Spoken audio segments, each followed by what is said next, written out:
militant panafricain, agro-industriel et secrétaire général de l'Association des paysans de Centrafrique. Après une formation académique en sciences politiques, je me suis investi dans le développement d'activités dans l'énergie solaire et l'agro-industrie. Ce qui m'a permis d'acquérir, je dirais, une expérience et une formation dans la meilleure école qui soit, l'école du terrain, l'école de la terre, et qui aujourd'hui me détermine dans tout ce que je suis et surtout dans ce combat que nous menons à travers cette révolution paysanne, cette révolution panafricaine, cette révolution verte. Je voudrais profiter de l'occasion qui m'est offerte pour pouvoir faire écho de la détresse de tout un peuple. En effet, aujourd'hui en République centrafricaine, cela fait 6 mois que tout un peuple souffre le martyre, eu égard au fait qu'une rébellion, à savoir la Séléka, ayant pris position en territoire centrafricain et à travers sa marche diabolique sur Bangui, s'était vertué à piller tout ce qui est bâtiment administratif, à piller tout ce qui est unité de production, à piller tout ce qui est école, à piller tout ce qui est église. Cette même Séléka s'évertue aussi à violer nos filles, à violer nos sœurs, à violer nos enfants, ceci sous nos yeux. La même Séléka s'évertue à tuer tout ce qui pourrait s'opposer à eux d'une manière ou d'une autre, ou à la rigueur protester ou même se plaindre. Voilà aujourd'hui ce que subit et vit le peuple centrafricain au quotidien. À l'heure où je vous parle, une femme est violée chaque minute aujourd'hui en Centrafrique. Partant de cela, après avoir détruit tout le tissu économique, et ceci à des fins obscures, aujourd'hui la Séléka a ouvert la porte à des mouvements djihadistes qui, de par le continent, que ce soit au Soudan, en Algérie, au Nigeria, au Mali, tous ces djihadistes et ces bandits de grand chemin ainsi que divers mouvements terroristes migrent en territoire centrafricain, s'implantent en territoire centrafricain où il n'y a plus d'État, il n'y a plus d'armée, il n'y a plus d'administration. Ceci encouragé par les leaders de la Séléka qui aujourd'hui offrent, je dirais, le gîte à ces mouvements terroristes et à toutes ces structures étant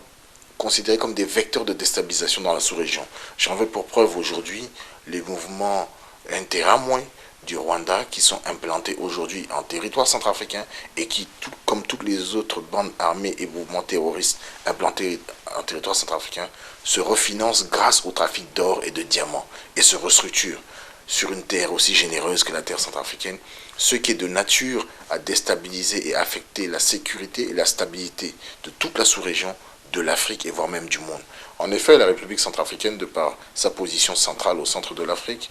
et de par la générosité de son sol, à savoir l'enjeu géominier qu'il représente, face à la situation qui prévaut actuellement, est devenue un pôle d'instabilité pour la sous-région, pour l'Afrique et pour le monde. Et pour y remédier, aujourd'hui, les paysans de Centrafrique, eu égard au fait que les paysans furent les premières victimes de la Séléka et les principales victimes de la Séléka, car les paysans de Centrafrique représentent aujourd'hui 80% de la population, paysans aujourd'hui qui sont contraints de vivre dans les forêts,